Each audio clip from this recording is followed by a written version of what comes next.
Part में आपको 45 question बता चुकी हूँ ऑब्जेक्टिव टाइप में। आगे आज हम समझेंगे 46 क्वेश्चन से। ये पोयम है आपकी नो वेन आर फॉरेन, कोई भी व्यक्ति विदेशी नहीं है। How do we pollute the earth according to the poet, कवि के अनुसार हम पृथ्वी को किस तरह से प्रदूषित कर रहे हैं। पॉल्यूट यानी प्रदूषित करना।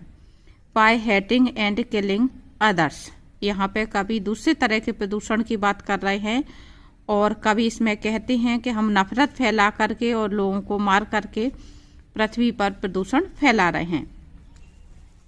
नेक्स्ट क्वेश्चन है what are the things in nature that man needs to live with, प्रकृति में कौन सी चीजें हैं जो व्यक्ति को जीवन जीने के लिए आवश्यक हैं। सन, एयर, वाटर एंड प्लांट्स, तो इसमें भी आपका आंसर आएगा अबव ऑल्स, डी। नेक्स्ट क्वेश्चन है व्हाट कॉजेज वार, युद्धों का क्या कारण है। वार मीन्स युद्ध। पहला है आपका हेट्रेड, लव, रिलीजन और कंट्रीज, तो पहला आंसर है आपका हेट्रेड, नफरत के कारण ही युद्ध होते हैं। नेक्स्ट क्वेश्चन है how is man's vision clouded, by hate and narrow thinking, किस तरह से व्यक्ति का जो सोचने का नजरिया है वो प्रभावित होता है या धुंधला होता है। By hate and narrow thinking यानी नफरत के द्वारा और संकीर्ण सोच के द्वारा।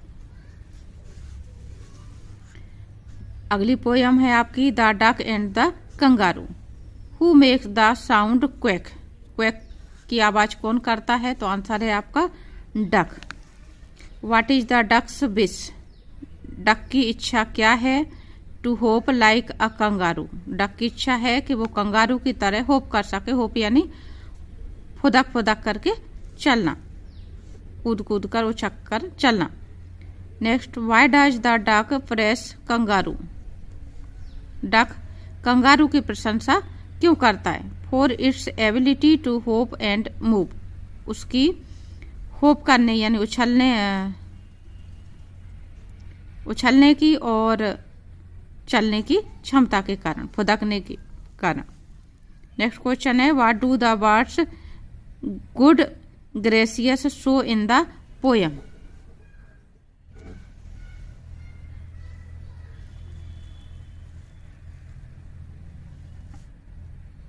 आंसर है आपका सरप्राइज। पोयम में गुड ग्रेसियस इनमें से किस शब्द से समझ में आता है। Why was the duck feeling bored in the pond, duck तालाब में अपने आप को बोर क्यों महसूस करते हैं, उदास। बिकॉज ऑफ स्टिल लाइफ, एक समान जीवन के कारण। आगे है आपका lesson 8 reach for the top, which incident showed that Santosh was concerned about her teammates, किस घटना से ये पता चलता है कि संतोष अपने साथी जो टीम के साथी थे उनके प्रति चिंतित थी। Giving artificial respiration to them, Santosh जब पर्वतारोहण कर रही होती हैं और एवरेस्ट पे जा रही होती हैं तो वहां पर एक उनके साथी को ऑक्सीजन की जरूरत पड़ जाती है, तो संतोष अपनी ऑक्सीजन उसके साथ में शेयर करती हैं। तो उसी बात के लिए यहाँ पे ये शब्द आया हुआ है। Why was Santosh sent to a local school, Santosh को लोकल स्कूल क्यों भेजा गया। Because of the prevailing trend, उनके यहाँ परंपरा थी गांव में लड़कियों को पढ़ाने की, बाहर ज्यादा शिक्षा देना वो पसंद नहीं करते थे गांव वाले, तो इस वजह से उन्हें लोकल स्कूल में ही पढ़ाया गया। Why did Santosh leave home for Delhi, Santosh ने दिल्ली के लिए अपना घर क्यों छोड़ दिया। To get proper education and avoid marriage, सही शिक्षा प्राप्त करने के लिए और शादी को टालने के लिए। अवॉइड मीन्स टालना। How was Santosh attracted to mountain climbing, Santosh पर्वतारोहण के प्रति किस तरह से आकर्षित हुई थी। Watching some people going up the Aravalli hills from her hostel room. Delhi में पढ़ते हुए जब वो हॉस्टल में रह रही होती हैं तो सामने रूम से देखती हैं अरावली पर्वत पर गांव वाले चढ़ते हैं और गायब हो जाते हैं, तो उन्हें इस बात की बड़ी जिज्ञासा होती है। वहीं से उन्होंने इस तरफ अपना कदम बढ़ाया। What happened when Santosh scaled up the mountain Everest for the first time. जब उन्होंने पहली बार माउंट एवरेस्ट पर चढ़ाई की तो क्या हुआ। She became the youngest woman to achieve the feat. वह ऐसी प्रथम युवा महिला बनी जिनके कदम वहां पर पड़े और उन्होंने ये उपलब्धि हासिल की। During her training period, other peoples would come in at 11 p.m. and order Maria too। ये आपका जो लेसन का सेकंड पार्ट है मारिया सारापोवा, उसमें से लिया गया क्वेश्चन है। ट्रेनिंग के दौरान 11 बजे जब दूसरे विद्यार्थी आते थे तो मारिया को क्या आदेश देते थे। टू क्लीन द रूम, कमरा साफ करने के लिए कहते थे। Sharapova loved reading novels of. Sharapova को किसकी नॉवेल्स यानी उपन्यास पढ़ना पसंद था। Arthur Conan Doyle. व्हाट्स सारापोवास मंत्र फॉर सक्सेस। सारापोवा की सफलता का मंत्र क्या था। ये सभी कुछ है। Being competitive, working hard, respecting her job. तो ऑल ऑफ दिस आपका आंसर होगा। Maria Sharapova belongs to. Maria Sharapova कहाँ की थी। रसिया की थी यानी रूस। What is the name of Santosh Yadav village. Santosh Yadav के गांव का नाम क्या था। Joniyabas. Depressing treatment in the US made Maria. Maria जब यूएस में ट्रेनिंग ले रही होती हैं तब उनके साथ में बहुत ज़्यादा निराशाजनक व्यवहार किया जाता। ट्रीटमेंट का मतलब यहाँ पे व्यवहार, डिप्रेसिंग यानी निराशाजनक। तो निराशाजनक व्यवहार ने मारिया को क्या बनाया। टफ। वो उससे निराश नहीं हुई बल्कि क्या बनी और कठोर बनी। आगे है poem on killing a tree. What does the tree symbolise in this poem. इस पोयम में ट्री किस बात का प्रतीक है। डीप रूटेड इविल, बुराई का प्रतीक है जिसकी जड़ें बहुत ज्यादा गहरी जम जाती हैं, यानी हमारे जीवन में यदि बुराई आ जाए तो उसको निकालना मुश्किल पड़ता है।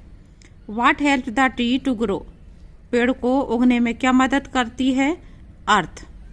नेक्स्ट है आपका व्हाट किल्ड द ट्री। वृक्ष को कौन मारता है। तीनों आंसर आएंगे आपके, तो ऑल ऑफ दिस आपका करेक्ट आंसर है।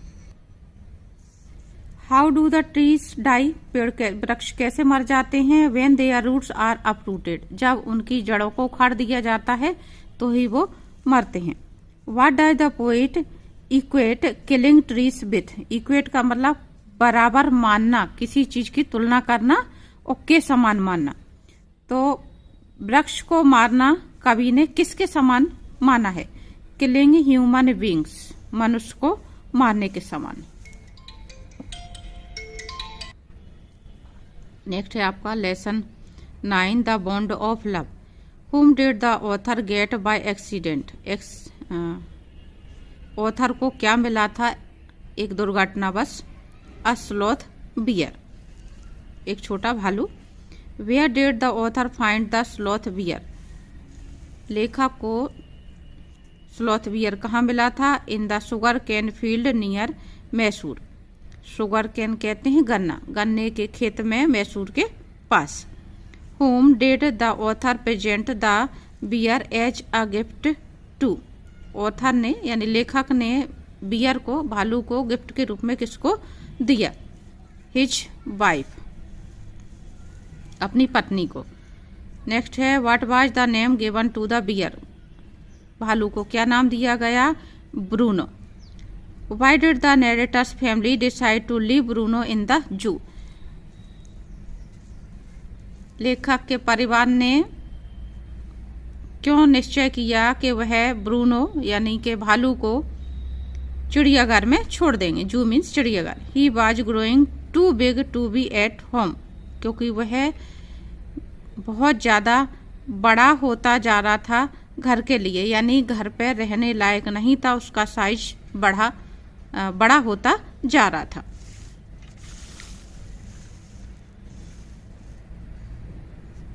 नेक्स्ट है आपका the snake trying. Who is the poet of the poem the snake trying? W.E. Ross.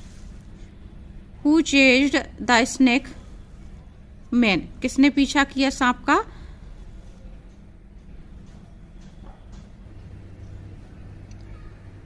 Where did the snake lie until observe? जब तक सांप को देखा नहीं गया तब तक सांप कहाँ पर पड़ा हुआ था? ऑन द सैंड, रेत पर। Where the snake go and disappear? सांप कहाँ जाता है और कहाँ गायब हो जाता है? डिसअपियर यानी गायब हो जाना। In the ripples of water among green reeds? पानी में जो पतले सरकंडे खड़े होते हैं उनके बीच में जाकर के वह गायब हो जाता है। What is the theme of the poem? Poem की थीम क्या है? क्या केंद्रीय भाव है या क्या विचार इसमें व्यक्त किया गया? Stop cruelty towards animals? बिना वजह हमें जानवरों को नहीं मारना चाहिए, जानवरों के प्रति निर्दयता हमें नहीं दिखाना चाहिए। यही इस पोयम की थीम है, क्योंकि लोग बाग सांप को देखते से ही डर की वजह से तुरंत मार डालते हैं, तो कभी इसमें मना करते हैं कि हमें सांपों को बेवजह नहीं मारना चाहिए। आगे है आपका Kathmandu, lesson 10। Why does the author find himself unable to tear away from the square? The flute music was very sweet.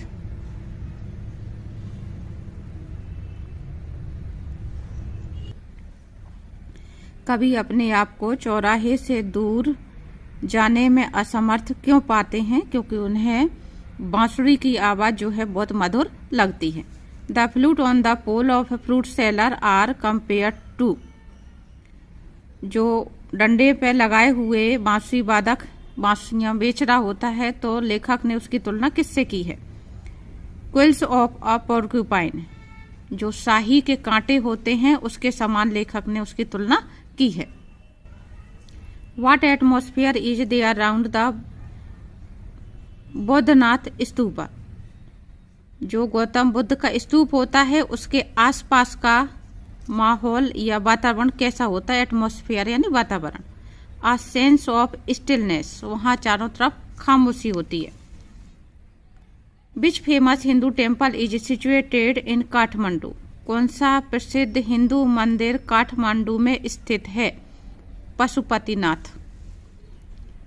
12 ज्योतिर्लिंगों में से एक है Pashupatinath. Kathmandu is the capital city of? Kathmandu कहाँ की राजधानी है? नेपाल। आगे है आपका slumber my spirit seal, poem 10। Who is the poet of the poem slumber my spirit seal? William Wordsworth. What does Lucy move with? Rocks, stones, trees? तो सभी कुछ आंसर है, इसलिए आंसर आएगा all of this. What sealed the poet's spirit?